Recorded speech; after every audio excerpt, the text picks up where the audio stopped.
1절부터 22절까지 말씀을 함께 봉독을 했습니다. 네, 오늘은 이제 창세기 8장 말씀인데요. 오늘 말씀의 제목은 기업과 구원, 기업과 구원이라고 말씀 제목을 잡았어요. 그 앞에 1절 한번 읽어볼까요?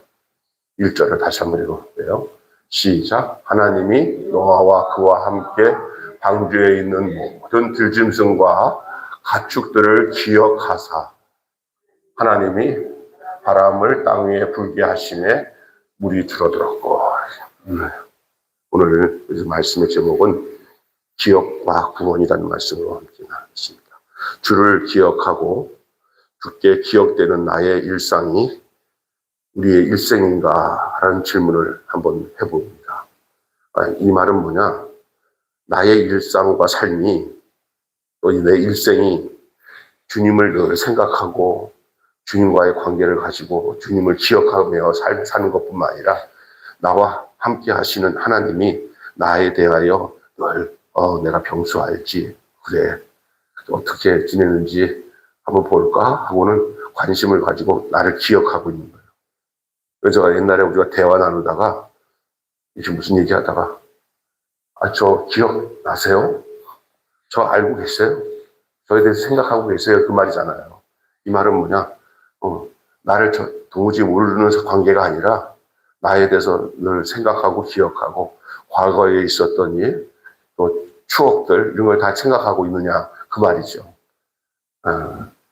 특별히 그 학교 다니는 학생이 졸업해서 10년, 20년을 지난 다음에 우연치 않게 학교 담임 선생님을 만나든지 뭐 하면은 이제 물어보는 게 있잖아요. 선생님 저 기억나세요? 그러잖아요. 지금 우리 교회 장로님이지만 교회 나오지 못하는 이근수 장로님 같은 경우 제가 처음 우리 아버지가 야, 너희 학교 선생님이더라 그러더라고요. 누구 이름이 어떻게 되냐?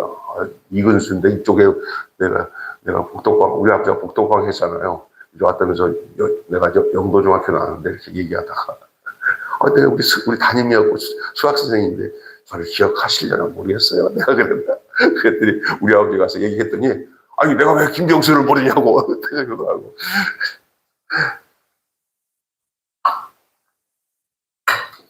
그때 목동에서 개척할 때 그냥 냅다 가서 근데 개척하기 전에 제가 물레동 있을 때 물레동 있을 때 그래갖고 제가 사시는 게 목동에 사시지만 물레동에 저 부목사를 있을 때 모시고 와서 등록하고 이제 거기서 권사님까지 되시고 여기 우리 교회 가서 제 장로가 되셨는데 하여간 기억하는 거 참 기억이 돼야 뭔가 그 다음에 이야기가 나와요.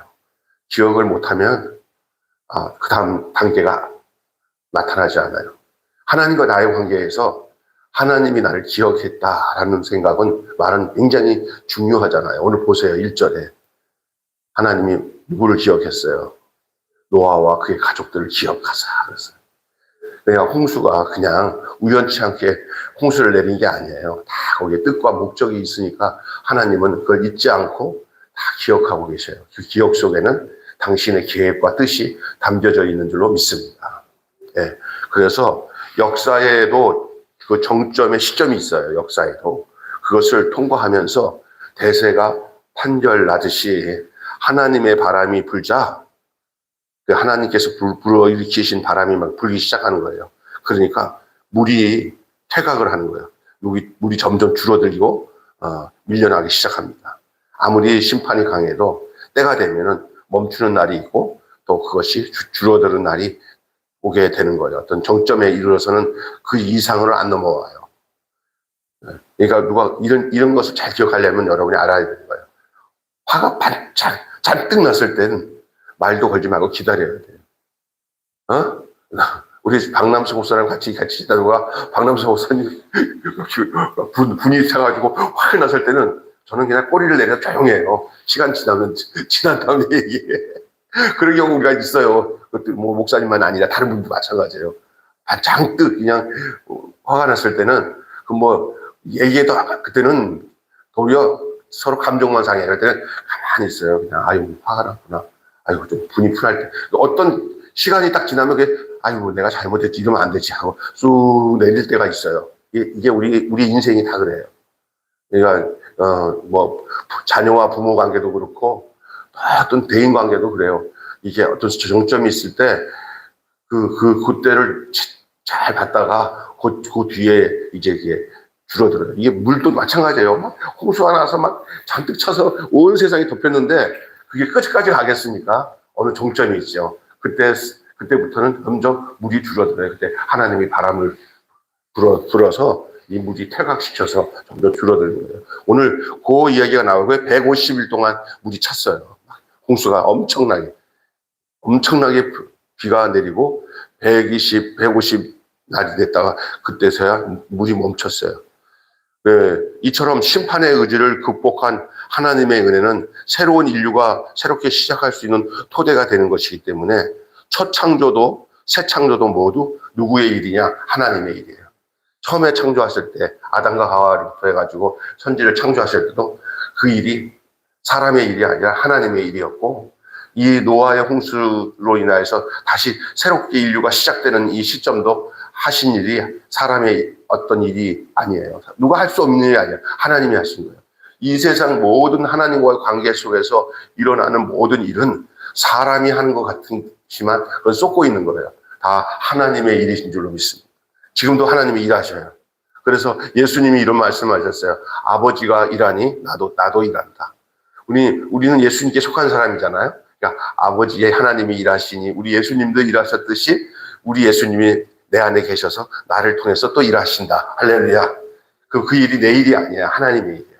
그러니까 내가 하고 있는 그런 것을 여러분이 생각하셔야 됩니다. 그래서 오늘 보면은 첫째 우리가 나눌 이야기는 하나님의 기억이에요. 사람만 기억하는 게 아니라 하나님의 기억이에요. 하나님은 기억하시는 분. 우리 오늘 특별하게 하나님은 기억하신다. 하나님의 기억. 폐 세상에서, 세상이 다 이제 물에 잠겼어요. 이제 세상으로 기능이 할 게 없어요. 다 물에 잠겼기 때문에. 여기서 새롭게 창조되죠. 마치 천지 창조가 처음에 시작된 것과 똑같은 상황이 지금 도달했어요. 세상이 처음에 어떻게 해요? 태초에 하나님이 천지를 창조하시니라. 그리고 거기 보면은 흑암의 기품이 있고 하나님의 신이 수면 위에 운행하시더라. 그랬어요.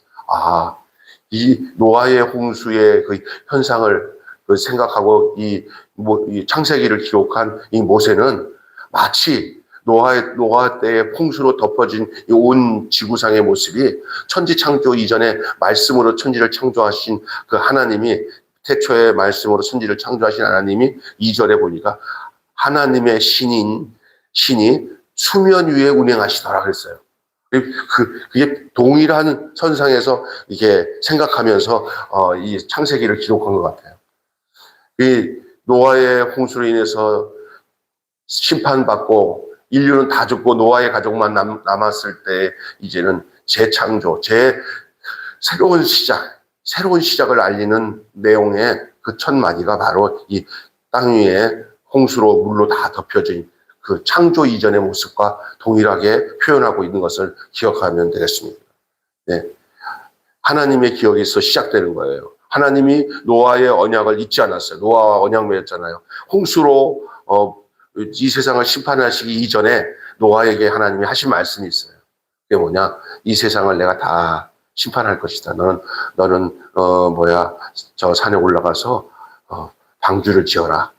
너의 가족을 책임지겠다. 이렇게 약속하셨어요. 하나님은 그 약속을 따라 방주 안에 있는 노아의 가족을 다 구원하신 줄로 믿습니다. 그것을 하나님이 약속하시고 하나님이 기억하시고 하나님이 구원하셨어요.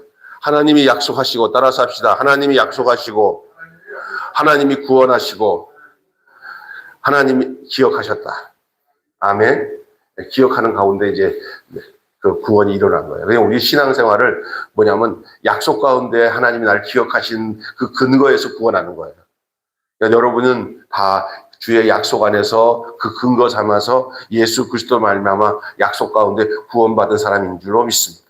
아멘. 그래서 그분의 기억이 그들을 살렸어요. 하나님의 기억이 그들을 살렸어요. 왜요? 약속을 했기 때문에. 하나님은 약속을 기억하시는 분이고 그 약속대로 행하시는 분이에요. 그 결과가 우리의 구원이에요. 하나님의 기억은 출애굽기 때처럼 심판에서 구원으로 이끄는 전환점이기도 하고 또 자비의 모습이요 행동이기도 합니다. 그 기억이 불의한 시대에 타협하지 않는 믿음의 순종을 이끄는 동력이 되는 거예요. 이 기억이 있고 그 기억 속에서 그 믿음으로 순종할 수 있는 힘을 얻게 되는 거예요. 지금까지 우리의 믿음의 사람들 다 보면요. 하나님의 기억한 바 될 뿐만 아니라 저들이 하나님과의 약속을 기억함으로 인해서 그 말씀 안에 순종함으로 그들이 그 모든 불의한 세상 속에서 불의한 환경에서 하나님의 구원하신 바 된 결과가 거기서 나타났다는 거예요. 그것이 모세뿐만 아니라 나중에 아브라함도 그렇고 다윗도 그렇고 그리고 하나님 앞에 믿음으로 사는 모든 사람들이 다 그 동일선상에 놓여 있게 된 거예요. 지금 말씀을 전하는 저나 여러분도 마찬가지예요. 네.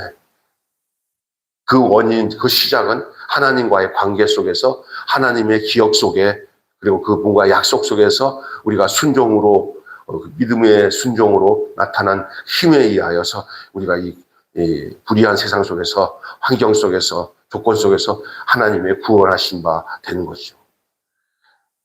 그 하나님의 기억은 이만큼이나 훌륭한 거예요. 그러니까 여러분이 내가 하나님이 나를 기억하시도록 늘 하나님 나 아시죠? 우리 애들 노래 중에 내 이름 아시죠라는 노래가 있어요. 내 이름 아시죠? 그러면서 하나님이 나의 이름을 알고 계시냐? 여러분 예수님의 제자 베드로나 요한이나 이들에게 부활하시고 난 뒤에 찾아오셔서 저들에게 바요나 시모나 또 요하나 사랑하는 요하나 이렇게 말을 하면서 이름을 부르면 얼마나 감격적이겠어요. 내가 학교 다닐 때 신학교 다닐 때 여기 독일 교회 송덕주 목사님이 그때 우리 학생들이 한 80명 야간까지 하면 많아요. 그런데도 그분이 다른 사람보다 이 사람 이름을 외우는 은사가 있는지는 모르겠지만 하여간 그 많은 사람 중에 제가 저를 딱 만날 때마다 그냥 어이 하면서 신학생 이렇게 부르지 않고 꼭 내 이름을 기억하고 이름을 불러요. 저기 젊은 총각 20살 간 넘은 이런 청년 시기에 또 제가 이제 학교 교수 중에 그런 선생님들 되게 존경하고 따르잖아요. 그때는요. 근데 이름을 그 많은 사람 중에서 이름을 부를 때 그 사람과의 관계는 새로워. 지금도 내가 그래서 어디서 만나잖아요. 그러면 내가 그래서 교수님 아세요? 내가 김경수를 왜 몰라? 이러면 기분이 상당히 좋아요. 박남수 목사님도 그런 적 있죠. 그러니까 저분이 나를 알까 하는데 박남수하고 알아주면 그 많은 사람 중에서. 근데 하나님은 그 이름만 부르는 게 아니라 그의 인생의 모든 문제까지 당신의 계획 속에서 같이 협의하면서 지내는 거예요. 굉장히 중요한 거예요. 예. 하나님이 이 노아를 아주 유념해 보셨어요. 세상 사람들이 다 타락해가지고 다 쓸모없다 하는데 하나님 눈에 딱 들어온 한 사람이 있어요. 노아가 훌륭해서가 아니야. 하나님의 눈에 들은 데는 하나님한테 물어봐야 돼. 나는 천국 가서 하나님 그 많은 사람 중에서 우리를 왜 택했어요? 그러면 하나님 그때 대답해 줘. 지금 우리는 몰라. 노아도 마찬가지일 거야. 하여간 그래서 자기가 왜 하나님이 나를 택해주는지도 모르는데 하나님이 택해줬을 때 주신 은혜가 그게 바로 은혜를 입은 거예요. 그게. 자기에게는 하나님 앞에 이렇게 그래서 어떤 사람은 노아가 그만한 인격도 되고 생활도 온전하니까 하나님이 그 노아를 택했다. 전혀 아닙니다. 성경을 보세요. 그 다음에 먼저 이렇게 있어요. 그러나 노아는 여호와께 은혜를 입었더라 하고 난 뒤에 그 다음에 노아는 당시에 완전한 자요, 의인이요, 하나님과 동행한 자라고 나와요. 은혜가 임했기 때문에 그런 결과가 나온 거지, 이런 조건이 있어서 은혜를 입은 건 아니에요. 하나님은 우리를 택할 때 당신의 방식으로 우리에게 다가와서 우리를 택하니까 가서 이제 물어보면 알겠죠. 그 많은 사람 중에서 왜 나에게 은혜를 주셔서 내가 당신의 뜻 가운데 살도록 하나님이 나를 이끄셨습니까? 이렇게 물어볼 수가 있겠죠. 그러나 우리는, 그래서, 우리가 은혜라고 할 때는요, 내가 뭔가 있어서 은혜가 임한 게 아니라 그냥 전폭적인 하나님의 권한이에요. 여러분, 예수 아무나 믿는 게 아니야. 진짜 이만큼만 사람 중에서 내가 예수 믿어서 하나님의 자녀가 되었다고 생각하는 건 이거는 전적으로 하나님이 택하신 건 줄 믿으시기 바랍니다. 내게 무슨 조건이 있어서. 제가 보니까 그렇더라고요. 그래서 죽어도 그냥 교회는 안 나오고 불교 믿고 뭐 다른 종교 믿는 애들 하나님 없다고 하면서 그렇게 눈 감고 죽는 사람도 있잖아요. 근데 우리가 육신에 있는 동안에 하나님 하나님의 은혜로 있을 데 없는 자 왜 구속해 주는지 나는 알 수 없도다. 이것만 생각해도요. 여러분이 이게 우리가 답을 찾을 수가 없어요. 그거밖에 답이 없어요. 하나님이 나를 택하신 것이지 내가 뭐 잘나서 하나님의 자녀가 되고 구원받은 하나님의 백성이 되겠습니까? 이 하나님의 창조의 역사는 놀라운 것이죠.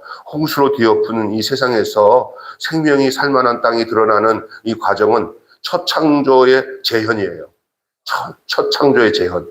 그래서 아담 이후에 이 인류는 다 멸절하고 없어져 버리고 이제 노아의 8식구로 시작해서 다시 창조가 되었다 할 수 있는 거예요. 이걸 다른 말로는 옛사람은 죽고 새사람이 되는 거예요. 가족적인. 비둘기도 새 잎사귀를 통해서 새 씨들을 알려요. 재밌는 얘기하고 나눌게요. 비둘기 말고 또 다른 동물 하나, 날짐승 하나 또 보냈죠. 누구죠? 네, 오늘 본문에 까마귀 나와요. 이놈의 새끼, 까마귀는 이제 물이 좀 이제 가라앉고 이렇게 비가 내리는 소리가 안 나니까 이제 뭐 상황을 봐야 되는데, 그리고 이 방주는요 문이 옆으로 없어요.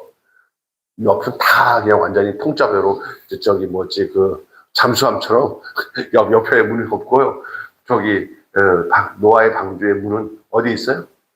꼭대기 하늘에 있어요. 덮었다가 이제 그걸 열고 올라가야 돼요. 올라가서 까마귀를, 옆은 볼 수 없잖아요. 까마귀를 딱 올려보냈더니 까마귀가 깍 하고 가버렸어요. 오기를 기다려도 오지를 않아. 까마귀가 안 왔으니까 까마귀가 어디 가서 죽었겠지, 아니면 살았겠지, 뭐 5만 가지 추측을 해도 까마귀는 그냥 까마귀 고기 먹고 까마귀는 안 와요. 우리가 그러잖아요. 새까마귀 잊어버리고 너 까마귀 고기 먹었냐 그러잖아요. 안 와요. 어떤 분들은 까마귀가 지금 존재하고 있으니 까마귀가 뭐 먹었냐 그랬더니 장경동 목사가 부흥회 할 때 그 부흥회 내용을 보니까 까마귀에 대해서 이렇게 하더라고요. 그 까마귀가 날아다니다가 둥둥 떠 있는 게 뭐예요? 먹을 수 있는 게 아무것도 없는데 둥둥 떠 있는 게 시체밖에 없어요. 그래서 까마귀가 시체 뜯어 먹다 보니까 맛을 들여가지고 방주로 돌아갈 생각을 했다는 거예요. 이게 이제 타락한 인간들은 세상 재미에 취하면은 하나님께 돌아갈 생각도 안 하고 주님도 못 알아보고 그렇게 되는 거다. 그런 얘기하는 거예요. 요즘에 까마귀 같은 사람 많습니다. 떠나서 그냥 세상에 취해서. 그런데 두 번째로 올려보낸 날짐승이 누구예요? 예, 그 비둘기는 지금 우리 뭐의 상징이에요? 뭐를 표시해요? 예? 우체국 소식 전하는데 비둘기 소식이잖아요, 비둘기. 그러니까 평화에, 그리고 나중에 비둘기는 뭐예요? 하나님께 드리는 정결한 짐승 중에 날짐승은 비둘기를 제사 제물로 삼잖아요. 근데 이 비둘기가 첫 번째 갔다가 그냥 돌아와요. 예, 그냥 돌아와. 왜? 머물 곳이 없어요. 까마귀는 머물 곳이 있었는데 왜 비둘기는 머물지 않냐? 비둘기는 시체 위에서 시체를 먹을 수 있는 비둘기가 아니에요. 정결한 짐승이에요. 그냥 까마귀는, 이제 이파리도 없고 하니까 그냥 이제 짐승 죽은 거, 사람 죽은 시체 뜯어 먹고 있었겠죠. 돌아왔어요. 지금 살 수 있는 형편이 안 되는구나. 그리고 7일 있다가 다시 보냈어요. 비둘기를. 그랬더니 비둘기가 돌아올 때 뭐 물고 왔어요? 예? 네, 감람새 이파리 물고 왔어요. 아, 이제 식물이 자라고 있구나. 근데 이거 갖고는 안 되니까 한 7일 더 있다가 내보냈더니 아주 안 돌아왔어. 아, 얘는 여기 돌아올 필요 없이 그쪽에 머물 곳이 많구나 하고는 이제 배에서 내리는데 그게 아라리산에 거해서 거기서 내려와서 이제 하나님한테 제사를 드리는 내용이 내일 본문이죠. 오늘 본문에도 그 얘기가 나오지만, 그래서 그렇게 해서 비둘기를 통해서 새로운 새 세상을 알려주는 소식을 보게 되고, 노아처럼 살리는 은혜에 감사하면서 살리는 뜻을 묻고 듣고 따라가야 되는 거예요. 그래서 이 비둘기는 그래서 비둘기를 상징하고 있는 것이 성령님을 상징할 때 이 비둘기를 상징하는데도 그 이유가 있는 거예요. 이해가 되시죠? 비둘기. 중요한 것은 바로 방주예요, 방주. 방주는 어떤 의미를 갖고 있냐면 구원이라는 뜻을 갖고 있어요. 방주는 구원이에요. 그래서 교회 중에 방주교회 들어봤지, 이름요. 방주교회 이렇게 지은 사람이 있어요. 구원을 의미해요. 방주 이후에 삶이 얼마나 중요한지를 우리에게 얘기하고 있는 거예요. 새 세상이, 방주 이후에 새 세상이 일어난다. 우리가 방주를 거쳐서 새로운 세계가 열리는 줄 믿습니다. 교회는 모든 인류를 알고 교회 안에 들어와서 방주의 문이 열려 새 세상으로 가는 거예요. 우리 매일 교회 새로운 생명이 들어오잖아요. 다 하나님 밖에 있던 사람들이 들어와서 여기서 구원함을 받고 다시 문 열고 나가면 바로 새 사람으로, 새 생활로, 새 생명으로, 새 피조물로 살게 되는 줄로 믿습니다. 아멘. 하나님의 약속에 대한 내용이 오늘 본문에 나오는데, 이제 홍수 이후에 하나님이 노아에게 첫 제사를 받으시고 난 뒤에 창조 세계의 보존을 약속하세요. 이걸로 끝나는 게 아니라 이제 어떻게 살지, 너희들 이제 엄청난 이 물의 홍수에서 다 죽었는데 너희들은 방주에서 구원받았는데 방주에서 구원받은 사람이 앞으로 어떻게 살 거에 대한 하나님의 약속과 언약을 다시 맺어요. 이게 무지개의 언약이에요. 인간의 악함을 심판의 이유가 아닌 심판의 보류의 이유로 삼으시는 그런 내용이 오늘 본문이에요. 다시는 내가 이제 너희들 이 물로 심판 안 하겠다 하고는 하나님이 노아에게 하나님이 다짐하세요. 아이고, 부모가 자식을 엄청 때리고 나니까 너무 애달픈 거야. 그 결과가 하나님이 좋아서 홍수로 심판했겠어요. 하면서 얼마나 하나님도 마음에 힘들었는지 노아에게 다시는 이 세상의 사람들을 물로 심판하지 않고, 또 하나는 이 본문에서 보면은 심판의 보류의 이유로 삼는다는 거예요. 앞으로는 절대 그렇게 심판 안 할 것이다. 그러면서 이 모순처럼 보이지만 하나님이 인간의 약함을 체휼하신 처사예요.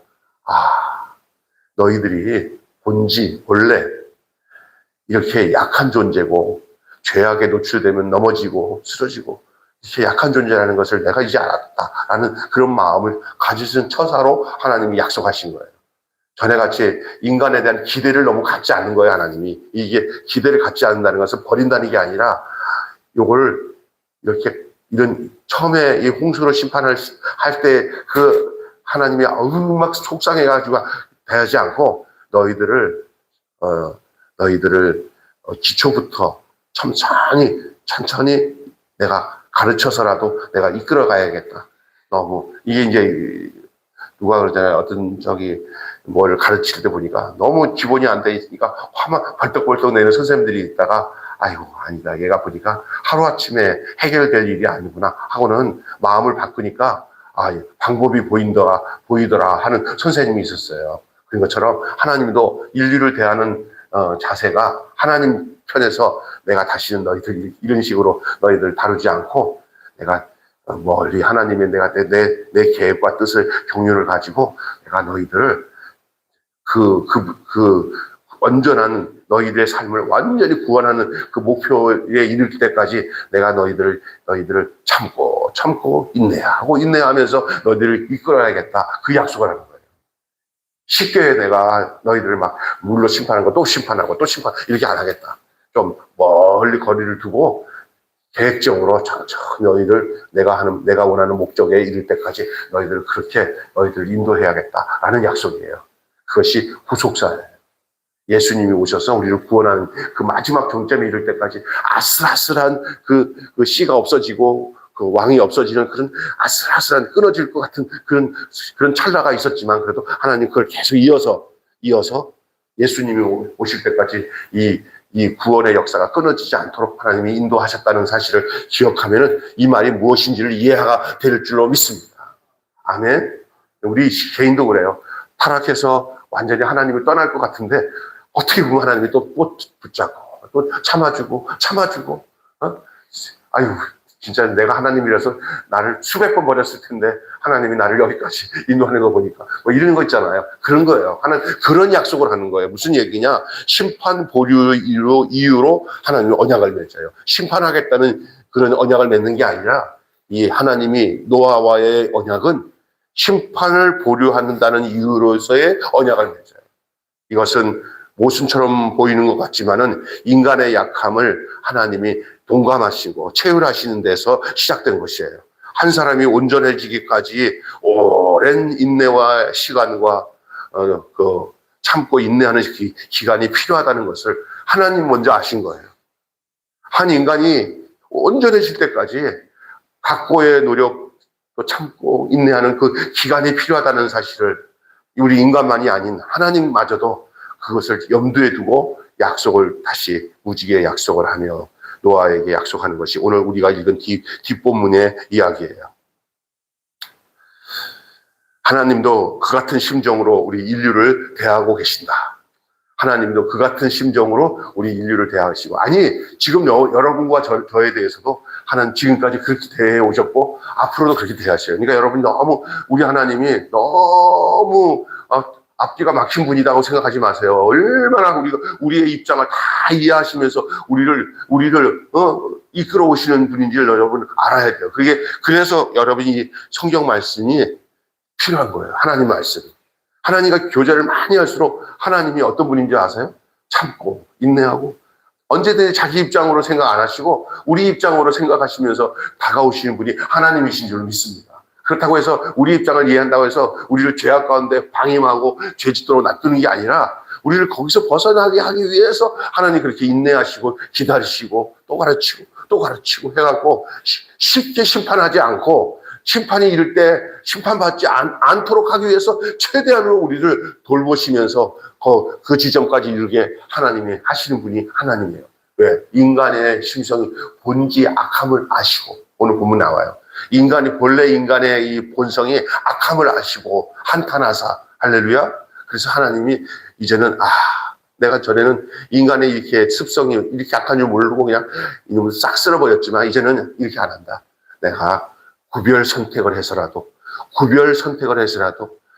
종자씨는 살려서 내가 구원의 길로 이루어서 나중에는 완전하게 구원을 이룰 때까지 내가 이렇게 할 것이다 라고 노아에게 약속한 거예요. 기억하시면 되겠습니다. 결론 맺고 마치겠습니다. 이런 얘기를 들을 때 우리 하나님의 어떠신 분인지 여러분 생각하면 어떻습니까? 그리고 그것이 이제 이 시대, 지금 우리가 살고 있는 이 시대 속에서 나와 하나님과의 관계 속에서 우리가 하나님을 기억하고 하나님 나를 기억하시는 이 관계 속에서 어떤 느낌이 들어요? 야, 정말 하나님 고마우신 분이구나. 아주 무대뽀 하나님이 아니고 꼰대 같은 하나님이 아니구나. 나의 입장과 삶을 다 아시고 나에게 다가가시고 나에게 말씀하시고 나를 이끄시는 데 대해서 내가 어떻게 반응하고 어떻게 순종하고 그 믿음으로 살아야 될지를 생각해 볼 필요가 있구나라는 생각을 하게 됩니다. 이 새 창조의 역사가 노아 시대만일까요? 아니에요. 여기 노아만의 시대가 아니라 오늘도 우리가 살아가는 매일의 삶, 날마다의 삶이 새 것이 돼야 돼요. 그래서 저 시인이 고백한 거 있잖아요. 내 마음에 정한 마음을 창조하사 정직한 영혼을 새롭게 해달라는 것이. 내 마음에 정한 마음을 창조하사 정직한 영혼을 새롭게 하여. 예레미야는 이런 얘기했어요. 주의 인자와 긍휼이 무궁하심으로 우리가 진멸되지 아니하리라. 이것이 아침마다 새로우니 주의 성실이 크도소이다. 또 시인 정호승은 이런 말을 합니다. 이 아주 유명한 시인인데 아주 참 이런 말을 했어요. 모든 사람을 시인이게 하는 시인으로 부른다. 예수를. 누구를? 우리 예수를 모든 사람들을 시인하게 하는 시인으로 부른다. 참 이상한 말이긴 하지만 참 뜻깊은 말인 것 같아요. 폐허가 된 세상처럼 흉과 같은 우리의 성전으로, 폐허가 된 이 세상처럼 또 흉과 같은 우리의 성전으로 새 피조물이 된 우리에게 새 하늘과 새 땅까지 약속하신다. 그 성령의 바람이 지금도 절벽의 끝까지 불어오고 있다. 이렇게 정호승 시인은 얘기를 했어요. 오늘 우리의 인생에 하나님의 그 심판 속에서도 하나님은 진노 가운데서도 긍휼을 잊지 아니하신다고 하는 그 선지자의 고백이 있잖아요. 진노 가운데서도 긍휼을 잊지 아니하시는 그 하나님이 오늘 노아의 홍수 이후에 행하시는 또 말씀하시는 이 내용을 통해서 우리에게 정확하게 증명해주고 있고, 오늘을 살아가는 우리들에게도 이것이 여전하다는 거예요. 노아와 하나님과의 관계 속에서의 언약이 아니라 오늘 우리 개개인에게도 하나님께서 약속을 맺으면서 내가 너 연약함을 안다. 너 넘어짐을 안다. 그러나 내가 너에 대해서 모든 진노에 대해서 심판에 대해서는 보류하고 있지만, 그러나 너가 온전해지는 날까지 내가 너에 대해서 내가 기억하고 너를 구원할 것이다. 이런 약속이 오늘 본문의 노아와의 대화 속에 우리의 관계를 설명해주고 말씀하고 있는 줄로 믿습니다. 아멘. 한마디로 구원은 하나님의 기억에서 시작되고 약속에서 확증되는 하나님의 주권적인 역사다. 다시 귀를 기울여서 생각하면서 들으세요. 구원은 하나님의 기억에서 시작되고 약속에서 약속에서 확증되는 하나님의 주권적인 역사다. 다시 얘기합니다. 구원은 하나님의 기억에서 시작되고 약속에서 확증되는 하나님의 주권적인 역사다. 이것이 오늘 본문의 핵심적인 내용의 간추린 요점 사항인 줄로 믿습니다. 기도하겠습니다. 하나님, 맞습니다. 구원은 하나님의 기억에서 시작되고 약속에서 확증되는 하나님의 주권적인 역사인 것을 말씀해 주셔서 감사합니다. 우리 주님이 나를 기억할 때부터 구원은 시작되었고, 그리고 그 기억 속에서 우리를 구원하시고 우리가 우리의 삶 속에서 그 약속하신 그 내용을 통해서 우리를 주권적으로 이끌어 가시는 가운데서 온전한 구원이 이룰 때까지 우리에 대해서 하나님께서 우리를 이끄시고 당신의 계획 속에 우리를 인도하셔서 온전한 구원의 은혜 안에 머물도록 하시는 것이 주님의 우리를 향한 섭리요 뜻이고 이끄심인 것을 믿습니다.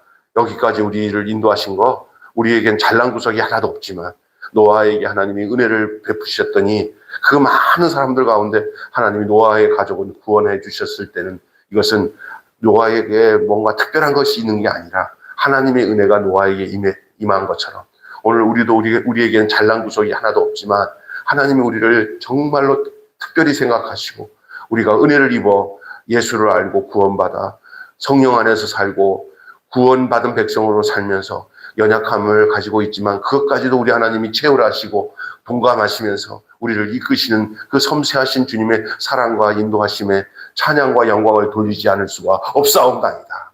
오늘 또 저희가 여기까지 왔는데 앞으로의 우리 인생도 우리 잘난 맛으로 살지 않게 하시고 주님의 기억한 바 되어서 주님께 순종하며 따르는 복된 저희들 되어질 수 있도록 인도해 주시옵소서. 우리 주 예수 그리스도 이름으로 기도하옵나이다.